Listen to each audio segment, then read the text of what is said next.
నమస్తే, నేను Santosh. Welcome to focus. ఆంధ్రప్రదేశ్లో మావోయిస్టుల కదలికలు అలజడి రేపుతున్నాయి. దండకారణ్యంలో నిలువ నీడ లేకపోవడంతో తలదాచుకునేందుకు బృందాలుగా ఏపీలోకి వచ్చేస్తున్నారు. విజయవాడ, పెనమలూరు, కాకినాడ, ఏలూరులో ఎక్కడికక్కడ ఇళ్లను అద్దెకు తీసుకుని మారు పేర్లతో ఉంటున్నారు. ఎవరెవరు ఎక్కడున్నారో ఎదురు కాల్పుల తప్పవేమోనన్న హై టెన్షన్ వాతావరణం నెలకొంది. అటు మారేడుమిల్లిలో టాప్ కమాండర్ హిడ్మా ఎన్కౌంటర్ కావడం, ఇటు పలు నగరాల్లో మావోయిస్టుల అరెస్టుల ఘటనలు ఏం చెబుతున్నాయి? ఏపీలో ఏం జరుగుతోంది? ఆపరేషన్ కగార్ తరుముతోంది. అత్యాధునిక పోలీస్ సాయుధ బలగం వెంటాడుతోంది. ఛత్తీస్గఢ్, మహారాష్ట్ర, తెలంగాణ అటవీ ప్రాంతాల్లో ప్రాణాలు దక్కించుకునే ఆవాసం లేదు. దీంతో షెల్టర్ కోసం ఏపీకి మకాం మార్చారు మావోయిస్టులు. ఆంధ్రప్రదేశ్లో ఎక్కడికక్కడ స్పెషల్ ఆపరేషన్తో జల్లెడపడుతున్నాయి పోలీస్ బలగాలు, ఆక్టోపస్ బృందాలు. ఆంధ్రప్రదేశ్లో మావోయిస్టుల అలజడి. ఆపరేషన్ కగార్తో షెల్టర్ కోసం ఏపీకి మకాం. ఎక్కడెవరు తలదాచుకున్నారో హైటెన్షన్. హిడ్మా ఎన్కౌంటర్, దేవ్జీ కోసం వేట. సరిహద్దుల్లో ఎవరు, నగరాల్లో ఇంకెవరు? ఒకవైపు ఆపరేషన్ కగార్ తరుముతోంది. అత్యాధునిక సాయుధ పోలీస్ దళం వెంటాడుతోంది. ఛత్తీస్గఢ్ దండకారణ్యంలో తలదాచుకునే చోటు కరువయ్యింది. కర్రెగుట్టల్లో ఉండే అవకాశం లేకపోయింది. ఏఓబీలో ఉండేందుకు ఆవాసమే కనుమరుగయ్యింది. దీంతో అటు భద్రాచలం, ఇటు ఏఓబీలో నిలువ నీడ లేకపోవడంతో మావోయిస్టు దళం ఆంధ్రప్రదేశ్ వైపు కదులుతోంది. ఏపీలో తలదాచుకునేందుకు బృందాలుగా వస్తోంది. కూలీల పేరుతోనో, పని మీద వచ్చామనో ఇల్లు అద్దెకు తీసుకుని బిక్కుమని తలదాచుకుంటున్నారు. దీంతో ఏపీలో ఒక్కసారిగా అలజడి పెరిగింది. విజయవాడ, పెనమలూరు, ఏలూరు, కాకినాడలో దాదాపు 47 మందికి పైగా పట్టుబడ్డారు. ఇంకా చాలా చోట్ల తలదాచుకుని ఉండవచ్చన్న అనుమానంతో పోలీసులు, ఆక్టోపస్ బలగాలు 4-5 జిల్లాలను జల్లెడపడుతున్నాయి. ఒకవైపు మారేడుమిల్లిలో Maoist top commander Hidma encounter కాగా, ఇటు బెజవాడ, కాకినాడ, ఏలూరులో పట్టుబడుతున్న మావోయిస్టులతో ఏపీలో ఒక్కసారిగా హై టెన్షన్ వాతావరణం క్రియేట్ అయ్యింది. ఇంకా ఎక్కడెక్కడ తలదాచుకున్నారో, ఎక్కడెక్కడ ఆయుధాల డంపు దాచారో, ప్రాణాలు దక్కించుకోవడానికి వచ్చారో, ఇంకేమైనా ప్రణాళికతో వచ్చారో, ఎప్పుడు ఎక్కడ పోలీసు బలగాలు, మావోయిస్టుల ఎదురుకాల్పులు జరుగుతాయోనని జనంలో అలజడి పతాక స్థాయికి చేరింది. ఉమ్మడి కృష్ణా జిల్లాలో 32 మంది మావోయిస్టులను పోలీసులు అదుపులోకి తీసుకున్నారు. విజయవాడ, పెనమలూరులో ఇళ్లను అద్దెకు తీసుకున్నారు. అందులో భారీగా ఆయుధాలను డంపు చేసినట్టు తెలుస్తోంది. పెనమలూరులో 28 మందిని అదుపులోకి తీసుకున్నారు పోలీసులు. హిడ్మా బెటాలియన్కు చెందిన 19 మంది, Maoist central committee chief Devji protection టీంలో 8 మందిని పట్టుకున్నారు. భారీగా ఆయుధాలు కూడా స్వాధీనం చేసుకున్నారు. పట్టుబడిన వారిలో 21 మంది మహిళలు, 7 పురుషులు ఉన్నారు. ఆటో నగరైన ఏరియాలో మాకు వచ్చిన క్రెడిబుల్ ఇంటెలిజెన్స్ ఇన్పుట్స్ బేస్డ్గా law and order police and Octopus teams, అదేవిధంగా ఇంటెలిజెన్స్కి సంబంధించిన వివిధ విభాగాలకు సంబంధించిన ఒక జాయింట్ ఆపరేషన్ ఈరోజు చేయడం జరిగింది. మీరు వెనకాల చూస్తున్న పెద్ద బిల్డింగ్ ఏదైతే ఉందో దాంట్లో 5th ఫ్లోర్లో ఈ రోజున హతం కాబడిన లేదా ఎన్కౌంటర్లో మరణించబడిన హిడ్మా అనే అతని దళానికి సంబంధించిన టోటల్గా 28 మంది మావోయిస్టులు ఇక్కడ షెల్టర్ తీసుకున్నట్టు మనకు వచ్చిన క్రెడిబుల్ ఇంటెలిజెన్స్ ఇన్పుట్స్ బేస్డ్గా ఇక్కడ జాయింట్ ఆపరేషన్ చేయడం జరిగింది. వారిని అందరినీ కూడా మేము అదుపులోకి తీసుకున్నాం.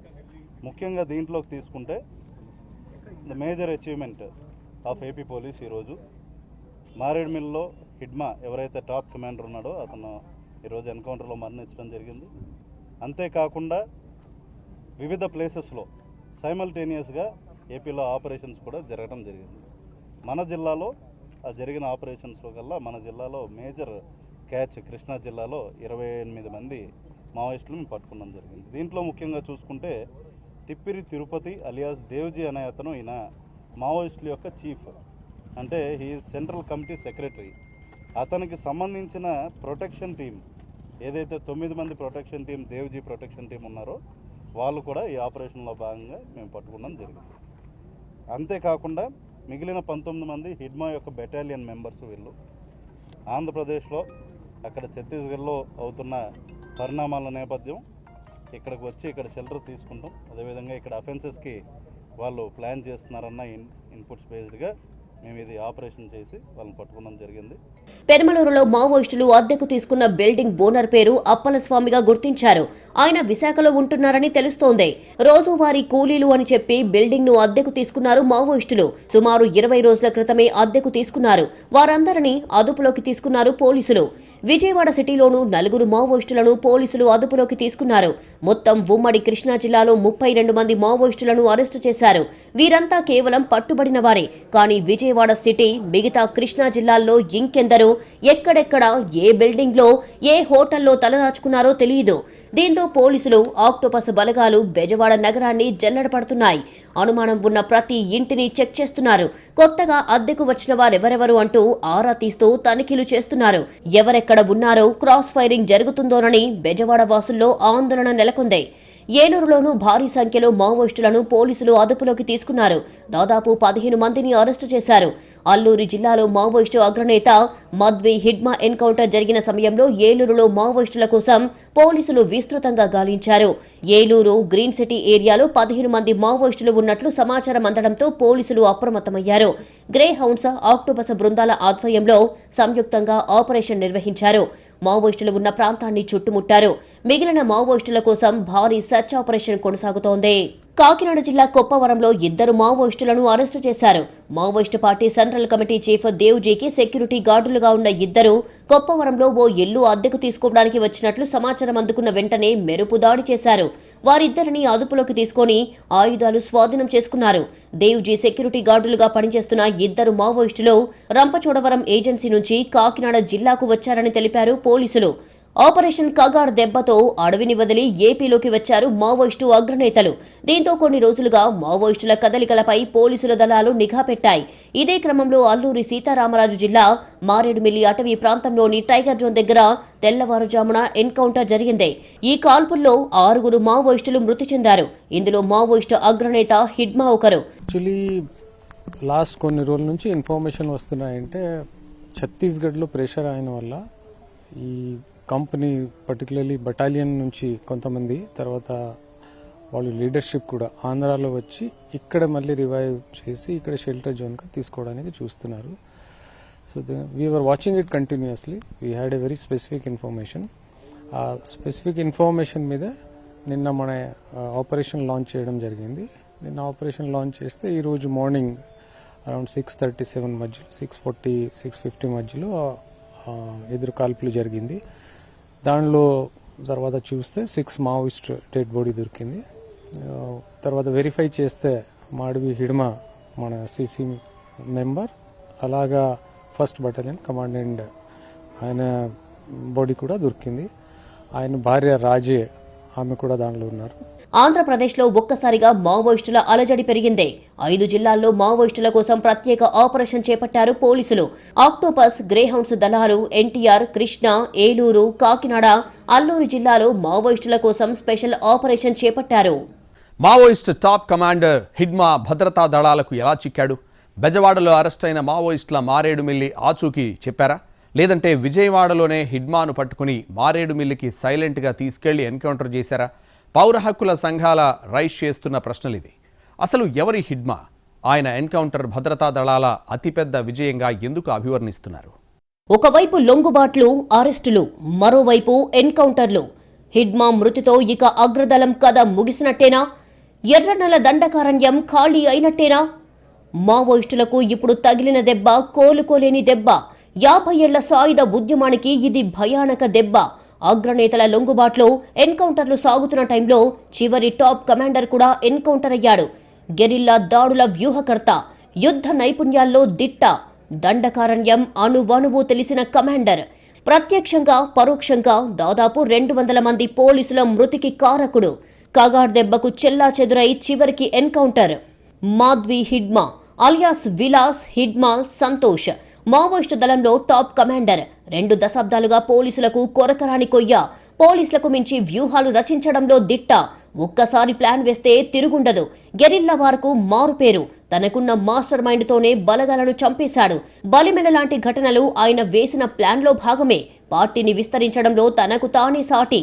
మావోయిస్టు పార్టీలో అత్యంత స్పీడ్గా ఎదిగిన నేతల్లో హిడ్మా ఒకరు. అలాంటి వ్యక్తి టార్గెట్గా భారత బలగాలు ఆపరేషన్ కగార్ నిర్వహించింది. అతన్ని లేపేస్తేనే మొత్తం మావోయిస్టు పార్టీ అంతమవుతుందని పోలీసులు భావించారు. చివరికి ఏఓబీలో జరిగిన ఎన్కౌంటర్లో హిడ్మా చనిపోయాడు. హిడ్మా స్వస్థలం ఛత్తీస్గఢ్ రాష్ట్రం సుక్మా జిల్లా పూవర్తే. ప్రస్తుతం హిడ్మా వయసు 51. మురియా అనే తెగకు చెందిన హిడ్మా హిందీ, గోండి, తెలుగు, ఇంగ్లీష్, కోయా, బెంగాలీ భాషల్లో అనర్గళంగా మాట్లాడే పట్టుంది. మావోయిస్టు పార్టీతో కలిసి పనిచేసిన ఒక లెక్చరర్ ద్వారా ఇంగ్లీష్ నేర్చుకున్నాడు. కేవలం 7వ తరగతి వరకే చదివిన హిడ్మా ఇంగ్లీష్ మాత్రం చక్కగా మాట్లాడగలడు. దండకారణ్యంలో పార్టీ శ్రేణుల్ని ముందుండి నడిపించడంలో ఆరితేరాడు. అడవుల్లోని కేంద్ర బలగాల క్యాంపులపై మెరుపు దాడులు నిర్వహించడంలో మాస్టర్ మైండ్. ఈ క్రమంలోనే మిలిటరీ దాడులకు మారుపేరైన PLGAలో 1వ బెటాలియన్కు సారథ్యం వహిస్తున్నాడు. ప్రతి భారీ దాడిలో స్వయంగా పాల్గొంటూ కేంద్ర బలగాలకు మోస్ట్ వాంటెడ్గా మారాడు. కొంతకాలం క్రితం కేంద్ర కమిటీలో స్థానం సంపాదించాడు. కేంద్ర కమిటీలో ఉన్న అత్యంత పిన్న వయస్కుడు హిడ్మానే. భారీ ఆపరేషన్లలో హిడ్మాదే కీ రోల్. హిడ్మా ఆధ్వర్యంలో మొత్తం 26 ఆపరేషన్లు జరిగాయి. ప్రత్యక్షంగా పరోక్షంగా దాదాపు 200 మంది పోలీసుల మృతికి కారకుడు. 2010 దంతెవాడలో చేసిన భారీ దాడిలో 76 మంది CRPF జవాన్ల మృతికి హిడ్మానే కారణం. 2013 జిరామ్ ఘాటిలో 27 మంది మరణంలో స్ట్రాటజీ వేసింది ఇతనే. చనిపోయిన వారిలో మహేంద్ర కర్మ సహా పలువురు కాంగ్రెస్ కీలక నాయకులు ఉన్నారు. ఇక 2017 సుక్మా అంబుష్లో 27 మంది CRPF జవాన్లను చంపడంలో కీ రోల్ ఇతనిదే. అలాగే 2021 సుక్మా బీజాపూర్లో అటాక్ చేసి 22 మంది భద్రతా సిబ్బందిని చంపేసి వారి కుటుంబాల్లో విషాదం నింపాడు. ఇలాంటివెన్నో భీకర దాడుల్లో నేరుగా పాల్గొనడం లేదా మాస్టర్ మైండ్గా వ్యవహరించాడు హిడ్మా. కూంబింగ్ ఆపరేషన్లో నిర్వహించే పోలీసు బలగాలపై, CRPF శిబిరాలపై మెరుపు దాడులు నిర్వహించడంలో కీలకంగా పనిచేశాడు. అత్యాధునిక ఆయుధాలతో హిడ్మా బృందం సభ్యులు అటాక్కు స్కెచ్ వేస్తారు. ఈ బెటాలియన్లో 350 వరకు ఉంటారు. దళాలపై దాడులు చేశాక అపహరించిన అత్యాధునిక ఆయుధాలు, బుల్లెట్ ప్రూఫ్ జాకెట్లను ఈ బెటాలియన్ వినియోగిస్తుందని తెలుస్తోంది. హిడ్మా దళం మొత్తం యూనిఫామ్లో ఉంటారు. యుద్ధ నైపుణ్య మెలకువల్ని క్యాడర్కు అలవోకగా నేర్పిస్తుంటాడు. హిడ్మాపై ₹1 కోటి రివార్డు ఉంది. మావోయిస్టు పార్టీలో హిడ్మా ఎదుగుదల ఎవరి అంచనాకు అందదు. 1996-97లో 17 ఏళ్ల వయసులోనే అడవి బాట పట్టాడు. తుపాకీ పట్టకముందు హిడ్మా వ్యవసాయం చేసుకునేవారు. ఎక్కువగా మాట్లాడే అలవాటు లేని హిడ్మా కొత్త విషయాలు నేర్చుకోవడానికి బాగా ఆసక్తి చూపిస్తారని పేరుంది. అందుకే వరుసగా జరుగుతున్న ఎన్కౌంటర్ల సమయంలో హిడ్మాను కాపాడుకోవడానికి పార్టీ ఎక్కువ ప్రాధాన్యత ఇచ్చింది. అతను ఒక్కడు చాలు పార్టీని నడిపిస్తాడు అనే భావన మావోయిస్టు పార్టీలో ఉండేది. ఇప్పుడు ఆ ఒక్కడే లేకుండా పోయాడు. ఏకపక్షంగా యుద్ధం జరుగుతున్నది. దాంట్లో అనివార్యంగా హిడ్మా కూడా చనిపోవడం. హిడ్మా చనిపోవడం వలన ప్రభుత్వము చాలా ముందుకు వెళ్ళిపోయినట్లు. ఇక ఇక్కడ ఉద్యమం నిలుస్తుందా నిలవదా అనేటువంటి ప్రశ్న కూడా ఒకటి మనకు వస్తున్నది. కనుక ప్రభుత్వము మొండిగా మేము శాంతి చర్చల కొరకు మేము ప్రయత్నం చేశాం, కానీ వాళ్లకు మీద కార్పొరేట్ శక్తుల ఒత్తిడి చాలా ఉంది. హిడ్మా కోసం కొన్నేళ్లుగా ఛత్తీస్గఢ్ పోలీసులతో పాటు CRPF, కోబ్రా బలగాలు, తెలంగాణ గ్రేహౌండ్స్ బలగాలు జల్లెడ పడుతున్నాయి. ఈ ఏడాది జనవరిలో కర్రెగుట్టల నుంచి మొదలుకొని అబూజ్మడ్ పర్వతాలతో పాటు నేషనల్ పార్కులో కూంబింగ్ దళాలు అణువణువు శోధించాయి. వరుస ఎన్కౌంటర్లలో చాలా మంది అగ్రనాయకులు చనిపోయారు. ఎన్కౌంటర్ జరిగిన ప్రతిసారి అందులో హిడ్మా ఉన్నాడు అన్న ప్రచారం జరగడం, తర్వాత లేడని తెలియడం సాధారణమయ్యిందే. ఆపరేషన్ కగార్తో భద్రతా బలగాలు తరుముతుండడంతో హిడ్మా కూడా తన బెటాలియన్తో కలిసి నేషనల్ పార్కులోనే ఉన్నట్లు ఇంటెలిజెన్స్ వర్గాలు భావించాయి. అయితే వెంటనే అక్కడి నుంచి హిడ్మా పారిపోయాడు అని తెలుస్తోంది. ఆయన లొంగిపోయాడు అన్న ప్రచారం కూడా జరిగింది. కూంబింగ్ దళాలు తరుముతుండడంతో ఛత్తీస్గఢ్ నుంచి మకాం మార్చేందుకు ఆంధ్ర బార్డర్కు వచ్చాడని తెలుస్తోంది. మారేడుమిల్లి మీదుగా వీరు ఆంధ్రాలోకి ప్రవేశించారని, అక్కడి నుంచి ఒడిషా వెళ్లేందుకు ప్రయత్నించాడని సమాచారం. వీరి కదలికలపై నిఘా పెట్టిన భద్రతా దళాలు ఒకచోట తలదాచుకున్న హిడ్మా బృందాన్ని చుట్టుముట్టారు. ఎదురు కాల్పులు జరిగాయి. ఆ కాల్పుల్లో హిడ్మా, ఆయన భార్య, మరో 4 మావోయిస్టులు చనిపోయారు. క్రైమ్ కమిట్ చేసేవాళ్ళు పోలీస్ మెయిన్స్ మీద దాడి చేసి, లేకపోతే ఇన్నోసెంట్ పీపుల్కి పోలీస్ ఇన్ఫార్మర్గా చెప్పేసి వాళ్ళకు అనవసరంగా హత్య చేయడం చాలా చేశారు. సో ఈ అన్లిమిటెడ్ కేసెస్ ఉన్నాయి ఆయన మీద. 26-28 మేజర్ ఆఫెన్సెస్లో ఆయన ఉన్నారు. పర్టికులర్లీ సెక్యూరిటీ ఫోర్సెస్ దానిలో 20, 30, 40, 70 అటువంటి చనిపోయారు. కొన్ని కేసెస్ చాలా ఘోరంగా ఉన్నాయి. మావోయిస్టు టాప్ కమాండర్ హిడ్మా ఎలా చిక్కాడు? విజయవాడలో దొరికిన మావోయిస్టులతో సమాచారం అందిందా? బెజవాడలో హిడ్మాను పట్టుకొని మారేడుమిల్లికి తీసుకెళ్లారా? విజయవాడ నుంచి తీసుకెళ్లారు అన్న హక్కుల కార్యకర్తల వాదనలో నిజమెంత? ఇలా చాలా ప్రశ్నలు హక్కుల కార్యకర్తల నుంచి వినిపిస్తున్నాయి. హిడ్మాని 6 గంటలకల్లా మారోయడిమిల్లి ప్రాంతానికి తీసుకువెళ్ళి హిడ్మా ఆయన సహచరి అయినటువంటి రాజే మరో నలుగురిని అక్కడికి తీసుకువెళ్ళి వాళ్ళు తీసుకువెళ్ళిన వాళ్ళని కాల్చి చంపారు. ఇది బూటకపు ఎన్కౌంటర్. భద్రతా బలగాలు మాత్రం ప్రజా సంఘాల కార్యకర్తల ఆరోపణలను ఖండిస్తున్నాయి. మరోవైపు మాధ్వి హిడ్మాను లొంగిపోవాల్సిందిగా ఇటీవలే కోరారు అతని తల్లి. ఇంటికి రమ్మని విజ్ఞప్తి చేశారు. వారం క్రితమే హిడ్మా స్వగ్రామం పూవర్తికి వెళ్లారు ఛత్తీస్గఢ్ డిప్యూటీ సీఎం హోంమంత్రి విజయ్ శర్మ. ఆ సమయంలో హిడ్మా తల్లితో పాటు మరో మావోయిస్టు కుటుంబ సభ్యుల్ని కలిశారాయన. ఈ సందర్భంగా తన కొడుకును ఇంటికి రావాల్సిందిగా పిలుపునిచ్చారు హిడ్మా తల్లి. అంతేకాదు హిడ్మాను నక్సలిజంలోకి వెళ్లొద్దని తాను చెప్పానన్నారు. ఇప్పుడు తనకు సత్తువ లేదన్నారు. లేదంటే అడవుల్లోకి వెళ్లే కొడుకును వెంట తీసుకొచ్చేదానని అన్నారు. అయితే తన పిలుపు విని కొడుకు ప్రజా జీవితంలోకి వస్తాడని ఆశాభావం వ్యక్తం చేశారు హిడ్మా తల్లి. Operation Kagar target 2026 March. వేల మంది బలగాలు, అత్యాధునిక ఆయుధాలు, డ్రోన్లు, హెలికాప్టర్లు, చీమ చిటుక్కుమన్నా తెలిసిపోయే శాటిలైట్ వ్యవస్థలు. పోలీస్ బలగాల దూకుడును మావోయిస్టులు తట్టుకోలేకపోతున్నారా? అందుకే తమకు ఆయువు పట్టైన అటవీ ప్రాంతాలను వదిలి నగరాల్లోకి వస్తున్నారా? ఎక్కడెక్కడ కామ్రేడ్స్ ఉన్నారో కనిపెట్టడం సాధ్యమేనా? నక్సల్ బరిలో మొదలైన నక్సలిజం నగరంతో ముగుస్తుందా? నక్సలిజాన్ని కూకటి వేళతో పెకిలించాలని కంకణం కట్టుకుంది నరేంద్ర మోడీ ప్రభుత్వం. అంతకుముందు UPA government operation green hunt పేరిట మావోయిస్టులను ఏరివేసిందే. ఇంతకు రెండింతలుగా బీజేపీ ప్రభుత్వం చేపట్టిన ఆపరేషన్ కగార్ మావోయిస్టులను తీవ్రంగా దెబ్బతీసిందే. 2024 ప్రారంభం నుంచి వరుస ఎన్కౌంటర్లతో ఛత్తీస్గఢ్ అడవులు దద్దరిల్లుతున్నాయి. ఓవైపు ఆపరేషన్ కగార్ పేరిట వరుస ఎన్కౌంటర్లు, మరోవైపు లొంగుబాట్లను ప్రోత్సహిస్తూ రెండంచెల వ్యూహాన్ని అనుసరించింది. అబూజ్మడ్, కర్రగుట్టల వంటి మావోయిస్టుల కంచుకోటలను బద్దలుగొట్టింది. 2026 మార్చి కల్లా మావోయిస్టులను తుదముట్టించాలి అన్న లక్ష్యంతో మొదలైన ఆపరేషన్ కగార్ అంతకంటే ముందే నెరవేరుతోంది. Special task force, CRPF, ITBP, DRD, C60, SOG బలగాలతో 20,000 మంది పోలీసులు, జవాన్లు దండకారణ్యాన్ని జల్లెడపట్టాయి. నారాయణపూర్, బీజాపూర్, దంతెవాడ అటవీ ప్రాంతాలు, కర్రగుట్టల్లో విస్తారంగా కూంబింగ్ నిర్వహించాయి. గతేడాది పోలీసు ఎన్కౌంటర్లలో 357 మంది మావోయిస్టులు చనిపోగా ఈ ఏడాది ఇప్పటికే 90 మందికి పైగా ప్రాణాలు కోల్పోయారు. వీరిలో మావోయిస్టు పార్టీ కేంద్ర ప్రధాన కార్యదర్శి నంబాల కేశవరావు, ప్రస్తుతం హిడ్మా కూడా ఉన్నారు.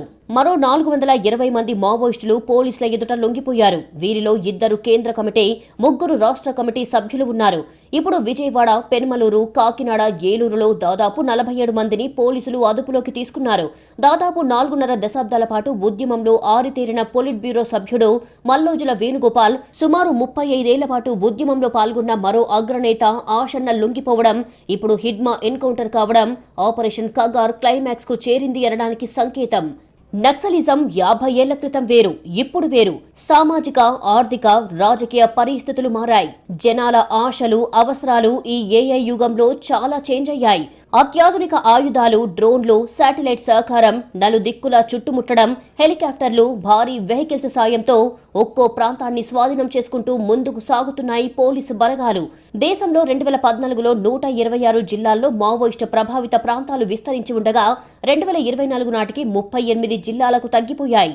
అది కాస్త ఈ ఏడాదిన్నర వ్యవధిలో ఛత్తీస్గఢ్లోని బీజాపూర్, కాంకేర్, నారాయణపూర్, సుకుమా, జార్ఖండ్లోని వెస్ట్ సింగ్భూమ్, మహారాష్ట్రలోని గచ్చిరోలి జిల్లాలకు పరిమితమయ్యింది. ఇప్పుడు అవి కూడా ఖాళీ అయ్యాయి. అందుకే ఏపీలో తలదాచుకునేందుకు మావోయిస్టు దళాలు ప్రయత్నించాయి. విజయవాడ, పెనుమలూరు, ఏలూరు, కాకినాడలో ఎక్కడికక్కడ ఇళ్లను అద్దెకు తీసుకొని బిక్కుబిక్కుమంటూ కాలం గడిపారు. నిఘా వర్గాలకు సమాచారం అందడంతో వెంటనే ఆపరేషన్ చేపట్టారు. చాలా మందిని అరెస్టు చేశారు. ఇంకెందరు ఉన్నారన్నది మాత్రం అంచనాకు చిక్కడం లేదు. ఆపరేషన్ కగార్ ఆపాలని, శాంతి చర్చలు జరపాలని సానుభూతి పరులు, మానవ హక్కుల నేతలు ఎంత వేడుకున్నా కేంద్ర ప్రభుత్వం వినలేదు. ఆయుధం విడిచిపెడితేనే శాంతి చర్చలని తేల్చి చెప్పిందే. అటు పార్టీ సిద్ధాంతాన్నే నమ్ముకున్న హిడ్మా వంటి కమాండర్లు మాత్రం ఎక్కడో ఒకచోట తలదాచుకొని తర్వాత వ్యూహాలు రచిద్దామని భావించి చివరికి ఏఓబీ బోర్డర్లో ఎన్కౌంటర్ అయ్యారు. కేంద్ర బలగాలు చుట్టుముట్టడం ఒక్కటే కాదు, కొత్త రిక్రూట్మెంట్ లేదు. ఉన్న సీనియర్ నాయకులు వయసు మీద పడి అనారోగ్యాల పాలయ్యారు. ఇన్ఫార్మర్ల వ్యవస్థ పోలీసులకు బలంగా ఉండటం ఈ స్థితిలో మావోయిస్టులకు రక్షణే కష్టమయ్యింది. దీనికి తోడు అగ్రనాయకత్వంలో వచ్చిన భేదాభిప్రాయాలు, పదవి పోరు లాంటి అంశాలతో ఆ పార్టీ ఉనికి కోల్పోవలసి వచ్చింది. చివరికి మావోయిస్టు ఉద్యమమే అంతర్ధాన దశకు చేరింది. చివరికి హిడ్మా వంటి టాప్ కమాండర్ కూడా చనిపోవడంతో అడవుల్లో మావోయిస్టు ఉద్యమం దాదాపు ముగిసినట్టే కనిపిస్తోంది. భూస్వాముల దౌర్జన్యంపై తిరుగుబాటుగా నక్సల్ బరిలో మొదలైన నక్సలిజం ఇప్పుడిలా ముగుస్తున్న చరిత్ర అవుతోంది.